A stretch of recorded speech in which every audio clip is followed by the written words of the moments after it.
Kalian nggak buka sampai orang melakukan gugatan. Kalau saya malu, semakin lama putusan gugatan kami, semakin lama 8 terpidana itu tersiksa. Apakah mereka ini punya niat menyiksa orang atau tidak? Mewakili Kapolri, tiba-tiba hanya bawa surat tugas. Itu pun belum ada surat kuasanya. Bayangkan dari mereka menerima panggilan sampai sekarang sudah 2 kali panggilan, bahkan ketiga kali hanya bawa surat tugas.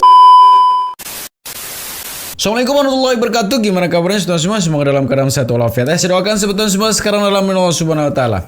Saya punya video yang menarik nih ya tentang pemecatan yang dilakukan Kapolri ke Ibtu Rudiana gitu kan. Ini sangat menarik untuk kita saksikan bersama tentang perkembangan kasus ini. Sekarang ini sudah agak ngerucut ini ya. Jadi gimana video selengkapnya sebetulnya? Ini dia.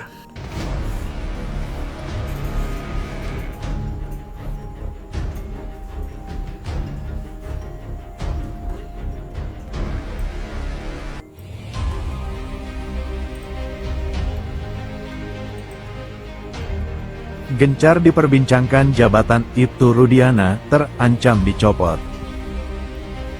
Sosok pemberani ini mengadu kepada Jenderal Listio Sigit meminta agar jabatan Ibtu Rudiana dicopot dan dinonaktifkan.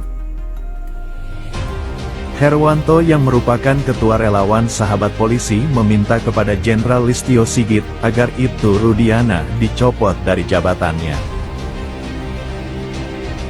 Diketahui sebelumnya, Ibtu Rudiana selaku ayah dari Eki telah dilaporkan ke Bareskrim Polri oleh keluarga terpidana kasus Vina Cirebon.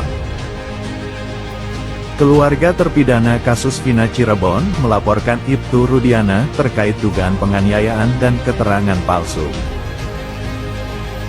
Ibtu Rudiana dilaporkan ke Bareskrim Polri. Herwanto yang merupakan ketua relawan sahabat polisi meminta kepada Kapolri agar Ibtu Rudiana dicopot dari jabatannya. Herwanto menilai bahwa Kapolri harus mencopot jabatan Ibtu Rudiana karena ia telah menjadi terlapor. Herwanto sangat geram kepada Ibtu Rudiana karena Ibtu Rudiana terbukti melakukan keterangan palsu. Bukan kepada Pak Kapolri. Itu nih, karena kemarin kan Pak Rudiana sudah resmi dilaporkan nih. Kemudian juga saksi diri muncul. Nah ini terkait dengan jabatannya Pak Rudiana kan masih aktif sebagai Kapolsek kan.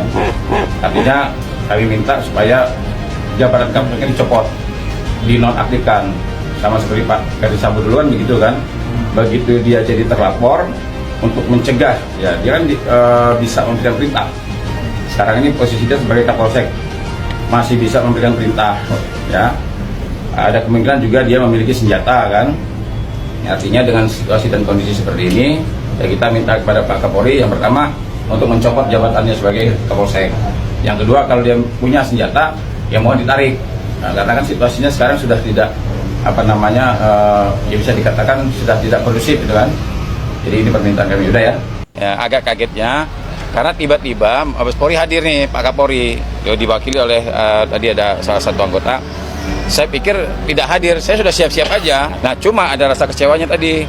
Ternyata anggota ya sekelas Mabes Polri, apalagi mewakili Kapolri, tiba-tiba hanya bawa surat tugas. Itu pun belum ada surat kuasanya. Bayangkan dari mereka menerima panggilan sampai sekarang sudah 2 kali panggilan, bahkan ketiga kali hanya bawa surat tugas. Nah tadi mereka minta lagi waktunya 2 minggu untuk mempersiapkan surat kuasa. Ya saya hanya mengucap ini aja, astagfirullahaladzim. Sekarang begini loh ya, jangan bicara masalah legal standing, jangan bicara masalah pihak. Sebenarnya kami nggak perlu gugat, itu sudah kewajiban kalian buka. Seharusnya malu dong, masa orang mau buka barang yang harusnya ya dimiliki kewajiban oleh kalian buka, terus kalian nggak buka sampai orang melakukan gugatan. Kalau saya malu, semakin lama putusan gugatan kami, semakin lama 8 terpidana itu tersiksa. Apakah mereka ini punya niat menyiksa orang atau tidak, saya tidak menduga itu. Cuma ya kesimpulan kami, semakin lama putusan ini ya semakin lama lah, khususnya 8 terpidana yang sekarang sedang menjalankan hukuman. Kenapa? Karena putusan ini kan terkait. Kalau putusan ini dikabulkan, artinya handphone dan CCTV dibuka. Nah, kami meyakini kalau handphone dan CCTV itu dibuka, 8 terpidana ini bisa bebas. Amin ya, jadi itu harapan kita ya. Semoga sebenarnya sih tujuan kita sekarang bagaimana yang 78 ini udah bebas gitu. Karena yang terjadi sekarang, kalau ini benar-benar ini terjadi bahwa apa yang dilakukan oleh Ibtu ini adalah sebuah skenario, ini merupakan skenario yang sangat kejam sekali gitu kan. Sehingga demi kepentingan pribadinya mengorbankan orang tidak bersalah. Tidak main-main seumur hidup semeton ya. Dan ini harus kita perjuangkan terus ya. Kita harapkan sekarang yang instansi yang terkait ini coba membuka mata dan hatilah ya dengan kasus ini. Kesampingkan dulu kepentingan pribadi karena ini adalah menyangkut hak asasi manusia yang selama ini memang kita gembor-gemborkan gitu kan untuk selalu dipertahankan. Tapi kalau ini terjadi dan ini tidak dihiraukan, hilang harapan kita untuk bagaimana kita hidup nyaman di negeri tercinta ini. Ya, kita lanjutin sebentar. Sore hari ini saya akan menyampaikan kebijakan terkait dengan perkembangan terkait dengan penanganan kasus. Kita melihat bahwa ada spekulasi berita yang muncul yang kemudian tentunya ini akan berdampak terhadap proses penyidikan yang sedang kita lakukan. Oleh karena itu, malam hari ini kita putuskan untuk sementara jabatannya dinonaktifkan. Terkait dengan jabatan Pak Rudiana kan masih sebagai Kapolsek, kami minta supaya jabatannya dicopot, dinonaktifkan sama seperti Pak Ferdi Sambo dulu juga begitu, ujar Herwanto. Bukan tanpa alasan, Herwanto meminta Kapolri agar mencopot jabatan Ibtu Rudiana untuk mencegah kemungkinan-kemungkinan yang dapat terjadi. Herwanto menilai bahwa Ibtu Rudiana sebagai Kapolsek Kapetakan Cirebon masih bisa memberikan perintah dan kemungkinan memiliki senjata. Sehingga, Herwanto meminta kepada Kapolri agar mencopot jabatan Ibtu Rudiana untuk menghindari hal yang tidak diinginkan. Jutaan masyarakat Indonesia setuju pendapat Herwanto, Ibtu Rudiana dicopot dari jabatannya. Semoga harapan Herwanto terkabulkan. Ibtu Rudiana resmi dicopot dari jabatannya oleh Jenderal Listio Sigit.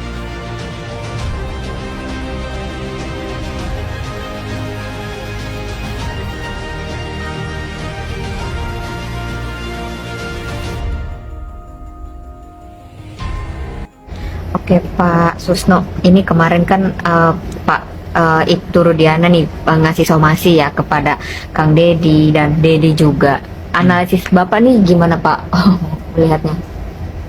Ya, dikasih somasi, udah keluar somasi ya? Kemarin sih sudah disampaikan di preskon. Ya bagus gitu kan, bagus artinya supaya dia keluar gitu. Ya keluar bisa terus menanggapi apa yang beredar di publik ya. Yang beredar di publik kan Rudiana adalah merekayasa perkara ini, kemudian Rudiana bersaksi bohong dan lain-lain banyak sekali. Selama ini tidak ditanggapi, ya akan berkembang terus gitu. Nah, cara menanggapinya ya apa? Ya tampil ke depan umum, jelaskan. Jangan misalnya menghilang gitu. Nah, jadi masyarakat itu kan ingin tanggapan dari dia.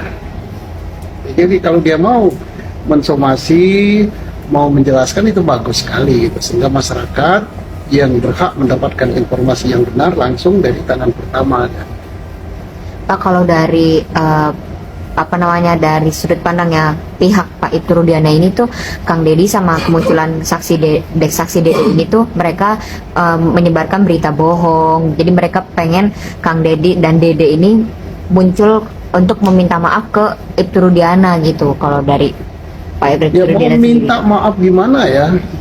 Karena apa? Yang ngomong Dede langsung gitu. Iya. Yang ngomong, yang mendapatkan keterangan itu Kang Dede Mulyadi langsung. Nah, dibantah dulu bahwa apa yang disampaikan oleh Dede ini bohong gitu kan. Dia tidak direkayasa, harus dibantah itu. Cara membantahnya tunjukkan bukti-buktinya. Bahwa omongan Dede itu bohong. Ya selama tidak dibantah dengan bukti-bukti, orang tetap yakin kepada keterangannya Dede. gampang sebenarnya. Tapi kalau dia ngomong di belakang, menyampaikan pesan lewat orang lain, dia sendiri tidak ngomong, ya pesan itu bertambah-tambah lagi. Misalnya saya pesan pada seorang, ya nanti kalau ada yang cari saya kasih tahu ya, saya di lantai 7 ya. Terus ada orang yang nyari saya, oh ya tadi Pak Sugno pesan, dia tadi di lantai 7, nggak tahu tapi sebelumnya dia belok kiri ke kanan mau kemana ya. Nah, kan bertambah kan, makanya dia perlu tampil. Nah, kalau dari pihaknya Pak Ibtu Rudiana ini tuh menyampaikan somasinya lewat preskon ke media, cuman mereka dengan cara pengen meminta maaf dalam waktu 3 hari nih Pak. Kalau misalkan pihaknya Kang Dedi dan Dede ini nggak minta maaf, katanya mereka mau ngambil tindakan hukum atas berita bohong itu. Ya, Itu bagus saja ya, semuanya kan harus diselesaikan secara hukum. Kalau diselesaikan secara hukum, dia akan menjadi lebih terbuka lagi apakah keterangan daripada Dede itu yang disampaikan kepada Kang Dede Mulyadi itu justru itu yang benar, atau sebaliknya. Lebih terbuka lagi. Ya, mudah-mudahan dalam jangka waktu 3 hari tidak ada minta maaf itu, dan saya dengar-dengar tidak akan minta maaf gitu, sehingga betul-betul akan dilaporkan secara hukum. Kalau betul-betul dilaporkan secara hukum, ya aparat penegak hukum yang akan memeriksanya ya. Tentunya Kang Dede diperiksa, Dede itu juga diperiksa, kemudian Pak Ibtu Rudiana juga diperiksa. Ya tambah bagus, tambah terbuka gitu ya.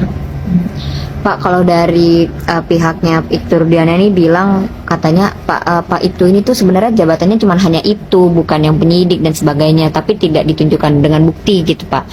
Menurut Bapak sendiri, memungkinkan nggak sih Dede ini berbohong dengan kesaksiannya dia disuruh mungkin oleh Pak Rudiana sendiri? Serba mungkin, serba mungkin, karena kan bantahan dari Pak Rudiana kan belum ada, baru omongan. Tapi beromongan saja ya orang tidak percaya gitu kan, harus ada bukti. Jadi serba mungkin. Jadi kalau kata saya, Andi terus kemudian Dani itu adalah produksi karya ilmiah Sudirman, bener nggak? Bener. Emang bener. Orang protes sama saya, ngebully Deddy Mulyadi itu, bener nggak? Bener. Karena Andi dan Dani itu nggak ada. Nggak ada. Peggy pun sebenarnya nggak ada. Nggak ada. Aduh, aneh-aneh juga. Kamu juga nggak mau dong fitnah-fitnah bertebaran kemana-mana. Saka juga kan nggak mau, karena Saka kan udah ngalami rasanya di penjara tuh, orang nggak salah terus tidak melakukan tuh harus menanggung beban orang lain. Saka tuh nggak Kamu mau. ngomong dong, masih ada orang yang ngembang-ngembangin, yang pembunuhnya ini, pembunuhnya ini, pembunuhnya ini. Itu menimbulkan penderitaan karena kamu sendiri yang merasakan. Ya kan karena Saka yang merasakannya. Gimana Saka tuh udah nggak mau ada orang-orang lain yang terlibat di kasus Mina ini. Karena sebenarnya kasusnya tuh nggak tahu ada atau enggak. Orang saya sendiri aja nih yang dituduh sebagai pelakunya, saya tidak pernah melakukan. Kalau emang Anda tidak percaya, sumpah pocong sama saya.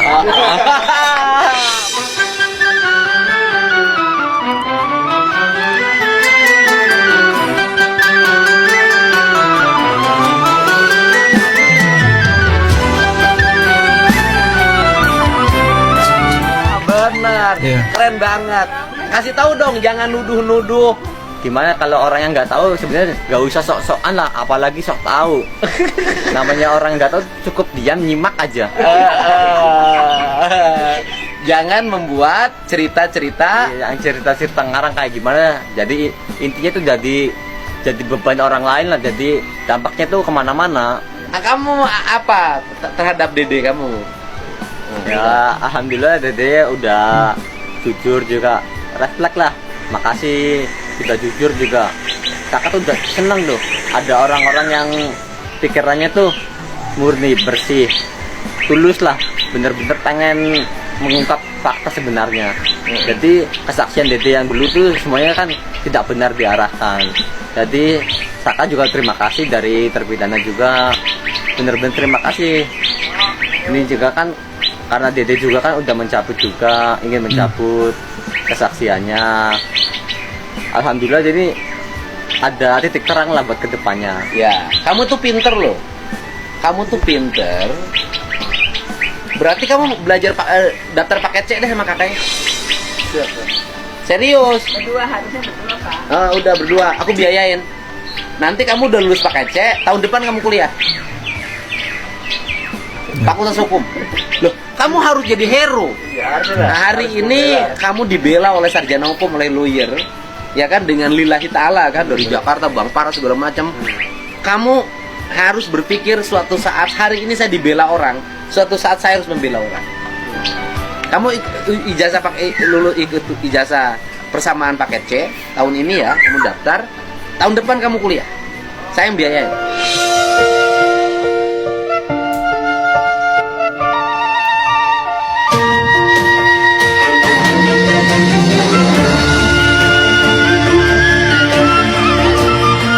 Ngapain kamu kenal sama saya? Bolak-balik ketemu-ketemu kalau nggak ada manfaatnya. Betul. Iya kan? Iya, Pak. Wah, siap?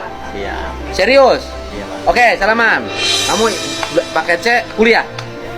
Oh, nanti ada pengacara terkenal dari Cirebon, Sakatata. Wah, hebat. Mantan terpidana yang dibebaskan melalui PK. Oke?